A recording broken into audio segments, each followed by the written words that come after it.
Hello बच्चों, good morning. आज की तारीख है 17 अगस्त 2024। आज के करंट अफेयर क्वेश्चन और ललन टॉप प्रश्नों में आप सभी का स्वागत है। बच्चों, आज हम सबसे पहले पढ़ेंगे 17 अगस्त के 10 करंट अफेयर क्वेश्चन और हर प्रश्न के नीचे 3 से 4 ललन टॉप प्रश्न को सॉल्व करेंगे, चाहे वो जीके होंगे या फिर कुछ महीने पुराने करंट अफेयर क्वेश्चन होंगे। इसके बाद हम पढ़ेंगे मेधान सीरीज का पार्ट 35। मेधान सीरीज का पार्ट आज का हमारा रहेगा 35, जिसमें हम 20 करंट अफेयर क्वेश्चन का रिवीजन करेंगे, जो कि कुछ महीने जैसे 5 से 6 महीने पुराने करंट अफेयर क्वेश्चन होंगे, जो कि बहुत ही महत्वपूर्ण होंगे। तो सबसे पहले हम पढ़ेंगे 17 अगस्त के करंट अफेयर क्वेश्चन को, जो कि दैनिक समसामयिक सभी प्रतियोगी परीक्षाओं के लिए महत्वपूर्ण है। अगर क्लास अच्छी लगे तो लाइक शेयर कमेंट जरूर करें, कोई प्रॉब्लम हो तो भी ज़रूर बताएं बच्चों, ठीक है। तो आज का हम अपना पहला प्रश्न देखते हैं। हाल ही में पेरिस 2024 पैरा ओलंपिक उद्घाटन समारोह के लिए किसे भारतीय दल का ध्वजवाहक नियुक्त किया गया है। आप सभी को पता है कि पेरिस ओलंपिक 2024 समाप्त हो गया है, फिर इसके बाद पेरिस पैरा ओलंपिक का उद्घाटन शुरू किया गया है, जिसमें भारत की तरफ से ध्वजवाहक कौन बनाए गए हैं। तो इसका सही जवाब हो जाएगा ऑप्शन बी, सुमित अंतिल और भाग्यश्री जाधव जी को बनाया गया है। इसके बारे में व्याख्या देखें तो पेरिस पैरा ओलंपिक 2024 यह 28 अगस्त से शुरू हो जाएगा, जिसमें अगर बात करते हैं तो जो पैरा ओलंपिक शब्द है इसका मतलब होता है दिव्यांग। तो यह खेल जो है दिव्यांग खिलाड़ियों के लिए शुरू किया गया है, जिसके उद्घाटन समारोह में ध्वजवाहक कौन बनाए गए हैं भारत की तरफ से, तो सुमित अंतल बनाए गए हैं। और अगर बात करें महिला की तरफ से तो भाग्यश्री जाधव जी बनाई गई हैं। सुमित अंतल का खेल है भाला फेंक, जबकि भाग्यश्री जाधव का खेल है शॉट पुट। तो ये भारत के ध्वजवाहक है, याद रखना है किस खेल में, तो पैरा ओलंपिक यानी दिव्यांग खिलाड़ियों के लिए उद्घाटन समारोह के ध्वजवाहक मेल में अगर पूछे किसे बनाया गया है तो सुमित अंतल को बनाया गया है, और फीमेल में किसे बनाया गया है तो भाग्यश्री जाधव जी को बनाया गया है। खेल कब से स्टार्ट होगा तो 28 अगस्त से स्टार्ट होगा। अगर बात करते हैं कि भारत की तरफ से इसमें कितने खिलाड़ियों ने भाग लिया है तो 84 खिलाड़ियों ने भाग लिया है, और ये 84 खिलाड़ी जो है कितने खेल खेलेंगे तो 12 खेल खेलने वाले हैं। अब हम बात करेंगे पेरिस ओलंपिक के बारे में। पेरिस ओलंपिक में अगर बात करें कि 2024 यह किस क्रम का आयोजन किया गया था पेरिस में, तो 33वें क्रम का आयोजन किया गया था, जिसमें भारत की तरफ से अगर पूछे ध्वजवाहक कौन बनाए गए थे तो पीवी सिंधु बनाई गई थी फीमेल में, और मेल में शरद कमल बनाए गए थे। वहीं बात करते हैं कि समापन समारोह में कौन बनाए गए थे ध्वजवाहक, तो मनु भाकर बनाई गई थी और PR श्रीजेश बनाए गए थे। तो ये सभी आप सभी को छोटी सी जानकारी याद रखना है। अब देखते हैं कि ओलंपिक में भारत ने कितने मेडल जीते हैं। तो पेरिस ओलंपिक में भारत के लिए जो है 117 खिलाड़ियों ने भाग लिया था। वो कितने खेल खेलने के लिए गए थे तो 16 खेल के लिए 117 खिलाड़ी गए थे। पेरिस ओलंपिक का शुभंकर क्या था तो फ्रीजी एक टोपी है, इसका शुभंकर है। और अगर बात करते हैं कि पहला स्थान जो है पेरिस ओलंपिक में किस देश को मिला है तो अमेरिका को मिला है। अमेरिका यहाँ पे 40 गोल्ड मेडल जीता था। अब वहीं बात करते हैं भारत को कौन सा स्थान मिला है, तो भारत को 71वां स्थान मिला है। भारत जिसमें 0 गोल्ड जीता है, यानी कि एक भी गोल्ड नहीं जीता, और 1 सिल्वर जीता है और 5 ब्रोंज मेडल जीता गया है भारत के द्वारा। अगर बात करते हैं सिल्वर मेडल किसने जीता है तो नीरज चोपड़ा ने जीता है। नीरज चोपड़ा ने सिल्वर मेडल जीता है, ये आपको याद रखना है। और नीरज चोपड़ा का अगर पूछे खेल कौन सा है तो इनका खेल है भाला फेंक, इनका खेल है। अगर पूछे भाला फेंक दिवस कब मनाया जाता है तो यह 7 अगस्त को मनाया जाता है। कब मनाया जाता है तो 7 अगस्त को मनाया जाता है विश्व भारतीय भाला फेंक दिवस। नेक्स्ट हमारा प्रश्न है दूसरा, हाल ही में थाईलैंड के नए प्रधानमंत्री किसे नियुक्त किया गया है। तो थाईलैंड के नए प्रधानमंत्री किसे नियुक्त किया गया है। अभी कल के क्लास में मैंने बताया था कि जो थाईलैंड के प्रधानमंत्री थे उन पर जो है वहाँ की सुप्रीम कोर्ट के द्वारा उनको जो है पदमुक्त कर दिया गया था, यानी उनको पद से बर्खास्त कर दिया गया था। इसके बाद जो है थाईलैंड के नए प्रधानमंत्री कौन बनाए गए हैं तो इसका सही जवाब हो जाएगा पेटोंग तारन सिनावात्रा जी बनाई गई हैं, ये भी आपको याद रखना है। नेक्स्ट बात करते हैं कि PM जो थाईलैंड के PM कौन थे तो ये थे श्रेथा थाविसेन थे। इनको जो है कोर्ट के द्वारा पद से बर्खास्त कर दिया गया था। और नए PM कौन बनाए गए हैं थाईलैंड के तो पेतोंग तारन सिनावात्रा, ये जो है थाईलैंड की नई प्रधानमंत्री बनाई गई हैं, जो कि थाईलैंड की सबसे युवा PM है। और इनकी पार्टी का क्या नाम है तो इनकी पार्टी का नाम है क्यू थाई पार्टी। नेक्स्ट बात करते हैं बांग्लादेश देश की अंतरिम सरकार के प्रमुख कौन बनाए गए हैं। तो शेख हसीना के बाद प्रधानमंत्री के पद से इस्तीफा देने के बाद बांग्लादेश के अंतरिम सरकार के प्रमुख बनाए गए हैं मोहम्मद यूनुस। थाईलैंड की मुद्रा का क्या नाम है। तो थाईलैंड की मुद्रा का नाम है बाहत। और थाईलैंड की राजधानी का क्या नाम है। तो थाईलैंड की राजधानी का नाम है बैंकॉक। नेक्स्ट हमारा है मलेशिया की मुद्रा का क्या नाम है। तो मलेशिया की मुद्रा का नाम है रिंगिट और यहाँ की राजधानी है कुआलालंपुर। साउथ कोरिया की मुद्रा का क्या नाम है। तो वॉन है और यहाँ की राजधानी क्या है। तो साउथ कोरिया की राजधानी का नाम है सियोल। और यहीं पर जो है सेकेंड AI समिट का आयोजन किया गया है। पहला वाला कहाँ किया गया था। तो पहला वाला किया गया था ब्लेचले स्थान पर। कहाँ किया गया था। तो ब्लेचले स्थान पर किया गया था जो कि ब्रिटेन में है। वियतनाम की मुद्रा का क्या नाम है। तो वियतनाम की मुद्रा का नाम है डोंगी और यहाँ की राजधानी का क्या नाम है। तो यहाँ की राजधानी का नाम है हनोई। मैत्री अभ्यास और अयुत्या अभ्यास पूछे किसके बीच में होता है। तो यह इंडिया प्लस थाईलैंड के बीच में होता है। इंडिया प्लस थाईलैंड के बीच में मैत्री अभ्यास और अयुत्या अभ्यास का आयोजन किया जाता है। नेक्स्ट हमारा प्रश्न है तीसरा।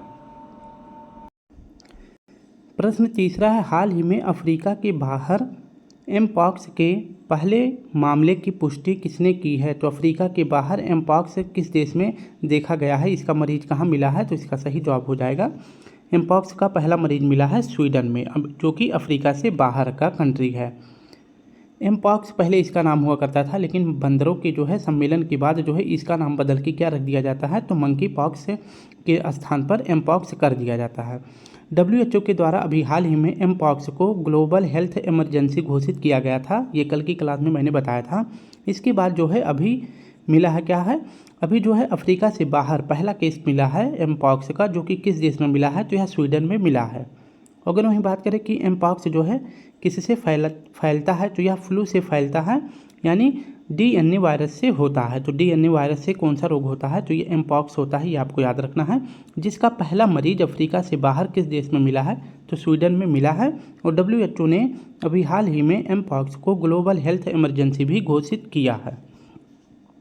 नेक्स्ट बात कर लेते हैं कि फ्लू से होने वाली बीमारी कौन कौन सी है। एक तो एमपॉक्स है, दूसरा बात करते हैं स्वाइन फ्लू है और बर्ड फ्लू है। स्वाइन फ्लू के लिए कौन सा वायरस है इसका नाम। तो H1N1 इसके वायरस का नाम है, जबकि बर्ड फ्लू के वायरस का क्या नाम है। तो H5N1 इसके वायरस का नाम है। तो ये भी आपको याद रख लेना है। स्वीडन की राजधानी का क्या नाम है। तो स्वीडन की राजधानी का नाम है स्टॉकहोम। और स्वीडन जो है अभी किस संगठन का 32वां सदस्य बना है। तो नाटो का 32वां सदस्य बना है। नाटो की स्थापना कब होती है। तो 1949 में नाटो की स्थापना होती है। नाटो का मुख्यालय पूछे कहाँ पे है। तो ब्रुसेल्स बेल्जियम में नाटो का मुख्यालय है। नाटो का फुल फॉर्म होता है North Atlantic Treaty Organization. Next है 1972 में स्टॉकहोम सम्मेलन जो हुआ था, यह किस के लिए हुआ था। तो सस्टेनेबल डेवलपमेंट के लिए हुआ था। अगर बात करें कि सस्टेनेबल डेवलपमेंट के लिए पहला सम्मेलन कहाँ पे हुआ था। तो वह हुआ था स्टॉकहोम में। कब हुआ था। तो 1972 में। स्वीडन की मुद्रा का क्या नाम है। तो स्वीडन की मुद्रा का नाम है क्रोन और यहाँ की राजधानी का क्या नाम है स्टॉकहोम। नेक्स्ट हमारा प्रश्न है चौथा। हाल ही में टाइफून एम्पिल से कहाँ भारी बारिश हुई है। तो टाइफून एम्पिल से कहाँ भारी बारिश हुई है। तो इसका सही जवाब हो जाएगा जापान में। ऑप्शन सी हमारा सही हो जाएगा। आप सभी को पता है कि एशिया महाद्वीप का एकमात्र विकसित देश कौन सा है। तो वह जापान है। जापान पर जो है प्राकृतिक आपदाएं बहुत आती हैं, जैसे भूकंप आ गया, सुनामी हो या फिर ज्वालामुखी हो। ये सभी क्रियाएं जो है, अगर बात करते हैं कि एशिया महाद्वीप में सबसे ज़्यादा किस देश पर आते हैं। तो प्राकृतिक आपदाएं सबसे ज़्यादा जापान पे आते हैं। उसके बावजूद जो है जापान एशिया का एकमात्र ऐसा देश है जो विकसित है। पहली बार परमाणु अटैक से भी कौन सा देश झेला था। तो जापान भी झेला था। उसके बावजूद जो है जापान एक विकसित देश है। ठीक है। अगर बात करते हैं कि अभी जापान में जो है एम्फिल टाइफून आया था। एम्फिल टाइफून आया था जिसे चक्रवात कहते हैं। यहाँ पर भारी बारिश और भूस्खलन को देखते हुए यहाँ पर चेतावनी भी जारी करी गई है। तो एम्फिल तूफान अगर बात करते हैं, एम्फिल टाइफून कहाँ पे आया था। तो यह जापान में आया था। और कुछ दिनों पहले ये भी पढ़ाया गया था कि जापान में जो है 7.1 तीव्रता का भूकंप भी आया था। तो दोनों पॉइंट आप सभी को याद रखना है। जापान में 7.1 तीव्रता का भूकंप आया था और इसके साथ साथ यहाँ पे जो है एम्फिल टाइफून ने भी भारी तबाही मचाई है। अगर नेक्स्ट बात कर लेते हैं, जो चक्रवात हैं इन्हें किन देशों में किस नाम से जाना जाता है। जैसे चक्रवात को हरिकेन कहाँ कहा जाता है, तो यह कैरिबियन सागर के पास कहा जाता है, यानी कि जो नॉर्थ अमेरिका है और इसके बाद साउथ अमेरिका है, और यहीं पे जो है जो छोटे छोटे द्वीप पाए जाते हैं इन्हीं को कैरिबियाई द्वीप कहते हैं। और जो नॉर्थ अमेरिका को साउथ अमेरिका से जोड़ता है जो जल संधि, उसे पनामा जल संधि कहा जाता है। तो यहीं पर जो है जो चक्रवात आते हैं उनको क्या कहा जाता है, उनको हरिकेन कहा जाता है। जबकि अमेरिका महाद्वीप के अंतर्गत जो तूफान या चक्रवात आते हैं उनको क्या कहा जाता है, उनको टार्नेडो कहा जाता है। बिली विलीज कहाँ कहा जाता है, तो बिली विलीज जो है चक्रवात ये ऑस्ट्रेलिया में कहा जाता है। तो ऑस्ट्रेलिया में चक्रवात को बिली विलीज कहा जाता है। हरिकेन जो है कहाँ कहा जाता है, कैरिबियाई सागर के पास। और टार्नेडो कहाँ कहा जाता है, तो यह यूएसए में कहा जाता है। नेक्स्ट बात करते हैं बे ऑफ बंगाल में भी हाल ही में कुछ समय पहले जो है चक्रवात आया था, एक डेढ़ महीने पहले। तो इस चक्रवात का नाम क्या था, तो इस चक्रवात का नाम रखा गया था रेमल। और नाम किसने रखा था, तो ओमान कंट्री ने रेमल नाम रखा था। और इस रेमल का अर्थ क्या था, तो इस रेमल का अर्थ था रेत। नेक्स्ट बात करते हैं जापान में 4 प्रमुख द्वीप पाए जाते हैं। 4 प्रमुख द्वीप, वैसे छोटे छोटे बहुत सारे द्वीप हैं लेकिन 4 प्रमुख द्वीप है जिस पर लोग रहते हैं जापान के। एक तो होकाइडो, होन्शु, शिकोकू और क्यूशू, ये प्रमुख 4 द्वीप हैं, याद रखना है। नेक्स्ट बात कर लेते हैं जापान की राजधानी का क्या नाम है। तो जापान की राजधानी का नाम है टोक्यो। और यहाँ के पीएम कौन है, तो फूमियो किसुडो हैं। और जापान की मुद्रा का क्या नाम है, तो जापान की मुद्रा का नाम है एन, जो कि इस तरह का इसका लोगो होता है।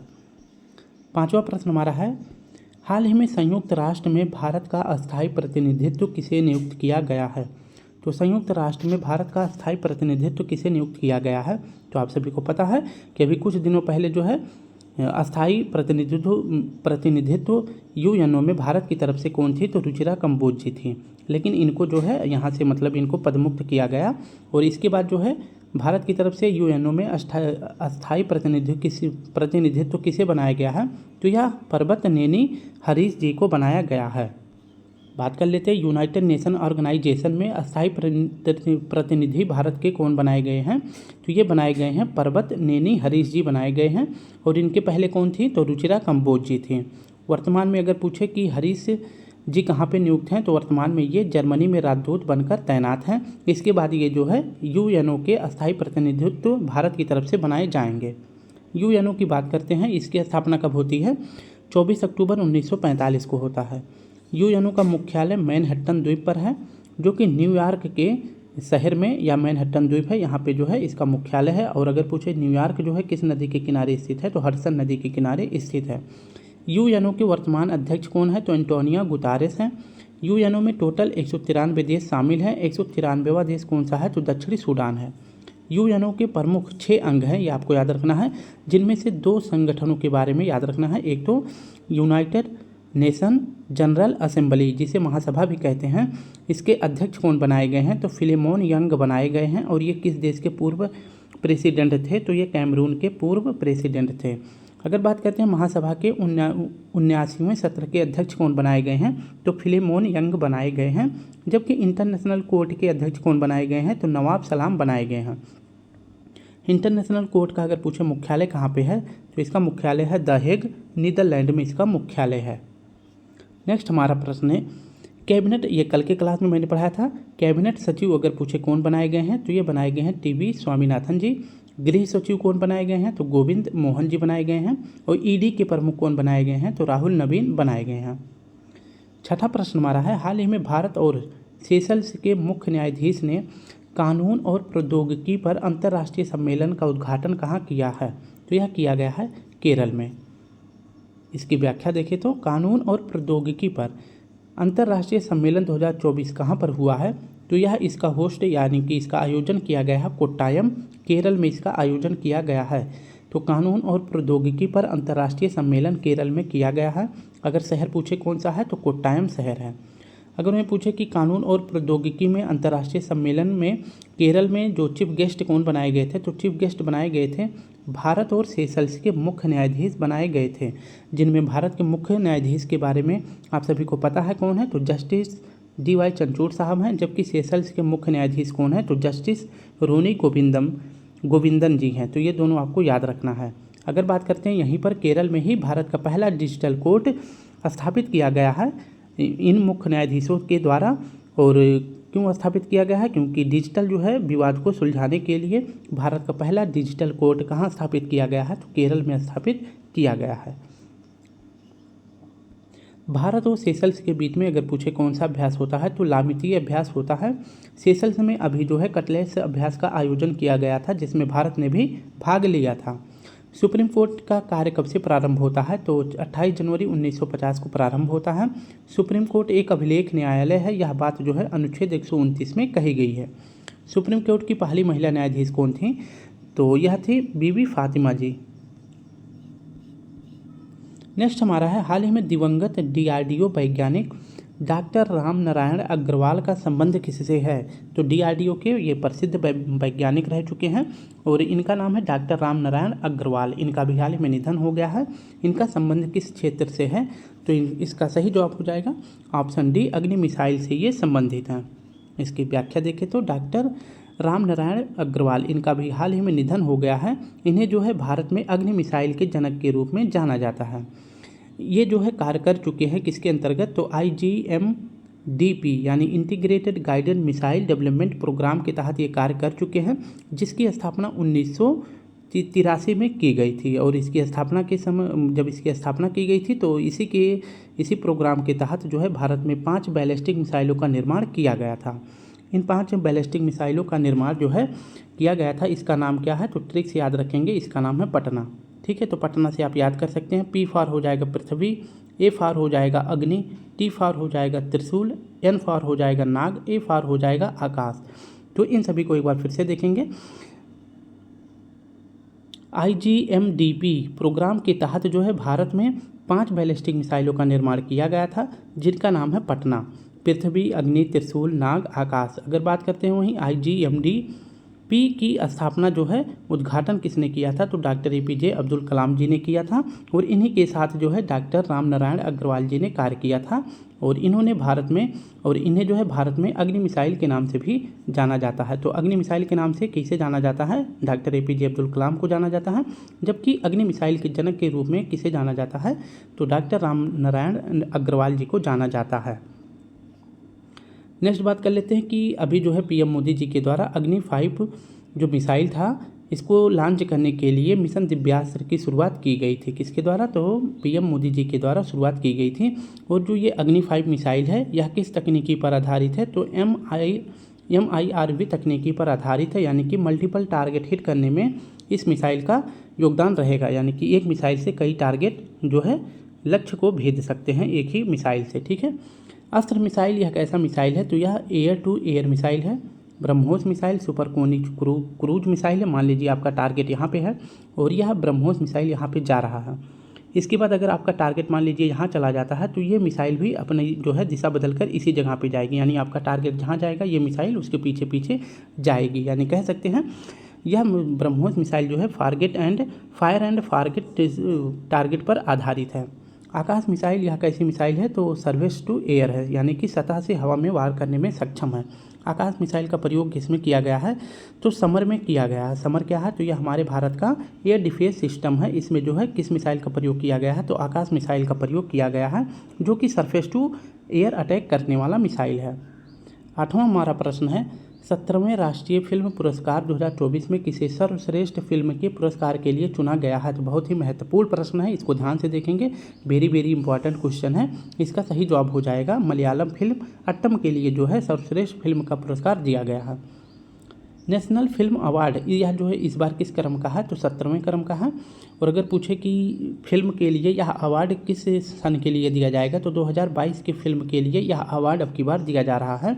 और यह अवार्ड जो है किसके द्वारा प्रदान किया जाता है, किस मंत्रालय के द्वारा तो सूचना और प्रसारण मंत्रालय के द्वारा प्रदान किया जाता है। और किसके द्वारा दिया जाएगा तो राष्ट्रपति द्रौपदी मुर्मू जी के द्वारा दिया जाएगा। इसमें बात करते हैं कि सर्वश्रेष्ठ फिल्म का अवार्ड किसे दिया जाएगा तो मलयालम फिल्म को मिला है जिसका नाम है अट्टम। तो मलयालम फिल्म है जिसका नाम है अट्टम, ये दिया गया है। और अट्टम के निर्देशक पूछे कौन हैं तो आनंद एरेकेसी जी हैं। और ये कहाँ के हैं तो ये केरल के हैं। बेस्ट एक्टर का अवार्ड किसे मिला है तो ऋषभ शेट्टी को मिला है। और किस फिल्म के लिए मिला है तो कांतारा फिल्म के लिए मिला है। और वहीं बेस्ट एक्ट्रेस का अवार्ड किसे मिला है तो 3 लोगों को मिला है बेस्ट एक्ट्रेस का अवार्ड। एक तो नित्या हैं, दूसरी मानसी हैं और तीसरी हैं थिरुचित्रभलम, ये तीसरी हैं। और इन तीनों को जो है किस फिल्म के लिए मिला है तो कच्छ एक्सप्रेस के लिए बेस्ट एक्ट्रेस का अवार्ड मिला है। नेक्स्ट हमारा है बेस्ट डायरेक्टर का अवार्ड किसे मिला है? तो सूरज जी को मिला है। इनकी किस फिल्म के लिए? तो ऊंचाई फिल्म के लिए बेस्ट एक्ट्रेस का अवार्ड मिला है। बेस्ट डायरेक्टर का अवार्ड किसे मिला है? तो सूरज जी को मिला है। इनकी फिल्म का नाम है ऊंचाई के लिए। ये इंपॉर्टेंट क्वेश्चन है, याद रखेंगे। बात करते हैं best Hindi feature film award किसे मिला है? तो यह मिला है गुलमोहर को। और गुलमोहर में अगर पूछे डायरेक्टर हीरो कौन बनाए गए थे, तो मनोज वाजपेयी जी बनाए गए थे। और मनोज वाजपेयी जी को एक और अवार्ड मिला है जिसका नाम है स्पेशल जूरी अवार्ड। तो किसे मिला है? तो मनोज वाजपेयी जी को मिला है, ये आपको याद रखना है। और best Hindi feature film award किसे मिला है? तो गुलमोहर को मिला है। और उसके साथ साथ मनोज वाजपेयी जी को स्पेशल जूरी अवार्ड भी मिला है। तो एक बार फिर से आप सभी ये देख लेंगे कि सर्वश्रेष्ठ फिल्म का अवार्ड किसे मिला है? तो यह मिला है अट्टम को, जो कि एक मलयालम फिल्म है। और इसके डायरेक्टर कौन बनाए गए हैं? तो इसके डायरेक्टर बनाए गए हैं आनंद एरिकीसी जी बनाए गए हैं। बेस्ट एक्टर का अवार्ड किसे मिला है? तो ऋषभ शेट्टी को मिला है। एक्ट्रेस का अवार्ड किसे मिला है? तो नित्या मानसी थिरुचित्रभलम जी को मिला है। और वहीं बेस्ट डायरेक्टर का अवार्ड किसे मिला है? तो सूरज जी को मिला है, जो कि इनकी फिल्म का नाम है ऊंचाई। बेस्ट हिंदी फीचर फिल्म का अवार्ड किसे मिला है? गुलमोहर को मिला है। और स्पेशल जूरी अवार्ड किसे मिला है? तो मनोज वाजपेयी जी को मिला है। और इन्हीं की फिल्म है गुलमोहर। 9वां प्रश्न है, हाल ही में लॉन्च अमृत ज्ञान कोष और संकाय विकास पोर्टल का संबंध किससे है? तो अभी हाल ही में 2 पोर्टल लॉन्च किया गया है, अमृत ज्ञान कोष और संकाय विकास पोर्टल। इनका संबंध किस योजना से है? तो मिशन कर्मयोगी से ये दोनों पोर्टल संबंधित हैं। बात करते हैं अभी जो है मंत्री डॉक्टर जितेंद्र सिंह के द्वारा 2 पोर्टल लॉन्च किया गया है। एक तो है संकाय पोर्टल और दूसरा है अमृत ज्ञान पोर्टल। इन दोनों पोर्टलों का अगर पूछे संबंध किस मिशन से है, तो मिशन कर्मयोगी के तहत इनको लॉन्च किया गया है, ये आपको याद रखना है। वहीं बात करें मिशन कर्मयोगी की शुरुआत जो है कब होती है, तो 2020 में होता है। और इसकी शुरुआत किसने करी है? तो पीएम मोदी जी ने करी है। किसके लिए करी है? तो सिविल सर्वेंट की क्षमता के विकास के लिए जो है मिशन कर्मयोगी की शुरुआत की गई है। और इसी के तहत जो है अभी हाल ही में 2 पोर्टल, एक तो संकाय पोर्टल और दूसरा अमृत ज्ञान पोर्टल को लॉन्च किया गया है डॉक्टर जितेंद्र सिंह के द्वारा। नेक्स्ट बात करते हैं कि सिविल सर्विस के लिए अभी हाल ही में पोर्टल लॉन्च किया गया है, जिसमें जो भी बच्चे सिविल की तैयारी कर रहे हैं, अगर उनका प्री क्वालिफाई हो गया है तो उनको मेंस के लिए 1 लाख रुपए दिया जाएगा। और इसके लिए निर्माण पोर्टल की शुरुआत की गई है। राजीव सिविल अभय हस्तम योजना किस सरकार ने शुरू किया है? तो यह शुरू किया गया है तेलंगाना सरकार के द्वारा। पब्लिक सर्विस कमीशन की स्थापना जो है अगर पूछे किस कमीशन की सिफारिश पर की जाती है, तो ली कमीशन की सिफारिश पर की जाती है 1926 में। यूपीएससी की अगर पूछे वर्तमान अध्यक्ष कौन है, तो प्रीति सूदन जी हैं। और यूपीएससी के पहले अध्यक्ष कौन थे? तो रोस बरकस पहले अध्यक्ष थे। यूपीएससी का अगर पूछे मुख्यालय कहाँ पे है, यानी हेडक्वार्टर कहाँ है, तो धौलपुर हाउस जो कि दिल्ली में है, यहाँ पर यूपीएससी का मुख्यालय है। आज का आखिरी करंट अफेयर क्वेश्चन है, हाल ही में इसरो ने पृथ्वी अवलोकन उपग्रह EOS-08 को किससे लॉन्च किया है? तो आप सभी को बताना है कि पृथ्वी अवलोकन उपग्रह EOS-08 को किस रॉकेट से लॉन्च किया गया है? तो इसका सही जवाब हो जाएगा ऑप्शन सी, SSLV D3 से लॉन्च किया गया है। अभी जो है 2 रॉकेट को 2 उपग्रहों को लॉन्च किया गया है। एक तो है EOS-08 और दूसरा है SR-0। इन 2 उपग्रहों को लॉन्च किया गया है किस रॉकेट से? तो SSLV D3 रॉकेट से लॉन्च किया गया है। और इन दोनों को लॉन्च करने के लिए कितने लागत आई है? तो 56 करोड़ रुपए इन दोनों को लॉन्च करने के लिए लागत आई है। अगर बात करते हैं EOS क्या है, तो EOS-08 है। E से हो जाएगा अर्थ, O से हो जाएगा ऑब्जर्वर, S से हो जाएगा सैटेलाइट। तो EOS अर्थ ऑब्जर्वर सैटेलाइट या पृथ्वी अवलोकन उपग्रह है, जिसको लॉन्च किससे किया गया है? तो SSLV D3 से लॉन्च किया गया है। और दूसरा एक प्राइवेट संस्था का कंपनी का एक रॉकेट है, उपग्रह है, जिसका नाम है SR-0, जिसका फुल फॉर्म है स्पेस रिक्शा स्टार्टअप। तो यह जो है चेन्नई की एक नई स्टार्टअप है, इसको भी साथ साथ में लॉन्च किया गया है, क्योंकि सरकार के पास आके रिक्वेस्ट किया गया कि अपने रॉकेट के अपने इस उपग्रह EOS-08 के साथ साथ मेरे भी एक उपग्रह को लॉन्च कर दीजिए, जिसका नाम है SR-0। तो इसको भी लॉन्च किया गया है, SSLV D3 रॉकेट से लॉन्च किया गया है। नेक्स्ट बात करते हैं PSLV C58 से अगर पूछे किस उपग्रह को लॉन्च किया गया था, तो एक्सपोसैट को लॉन्च किया गया था। PSLV C57 से किसको लॉन्च किया गया था? तो आदित्य L1 मिशन को लॉन्च किया गया था, जो कि L1 पॉइंट पर जाकर स्थापित हुआ था, जिसे लंगराज पॉइंट 1 कहते हैं। LVM 3 M4 रॉकेट से किसको लॉन्च किया गया था? तो चंद्रयान 3 को लॉन्च किया गया था। बच्चों आज हम पढ़ेंगे प्रैक्टिस सेट नंबर 14, जिसमें आप सभी को 20 करंट अफेयर क्वेश्चन को रिवीजन के तौर पे देखना है। हम 5 मिनट के अंदर 20 क्वेश्चन कर ले जाएंगे। पहला प्रश्न हमारा है, ब्रिक्स में शामिल नए देश कौन कौन से हैं? तो ब्रिक्स में अभी 5 देश शामिल हुआ है। ईरान, UAE, सऊदी अरब, इथोपिया और मिस्र, ये 5 देश ब्रिक्स में शामिल हुए हैं। और शामिल होने के लिए 6 देशों ने इस पर सहमति बनाई थी। एक तो छठा देश कौन सा है? अर्जेंटीना, लेकिन अर्जेंटीना इसमें शामिल नहीं हुआ। ठीक है, तो अर्जेंटीना शामिल नहीं हुआ और 5 देश इसमें शामिल हो गए हैं।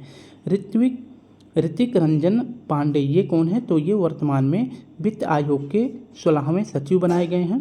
जबकि बात करते हैं कि ऋतिक रंजन पांडे जो है ये 16वें वित्त आयोग के सचिव बनाए गए हैं। और जबकि बात करें कि 16वें वित्त आयोग के अध्यक्ष कौन बनाए गए हैं? तो डॉक्टर अरविंद पनघड़िया जी बनाए गए हैं। महर्षि वाल्मीकि अंतर्राष्ट्रीय हवाई अड्डा कहाँ पे है? अयोध्या में है। साइंस ऐप किसके लिए शुरू किया गया है? तो आर्म फोर्सेस के लिए शुरू किया गया था। इसके माध्यम से जो है संदेशवाहक यह ऐप है।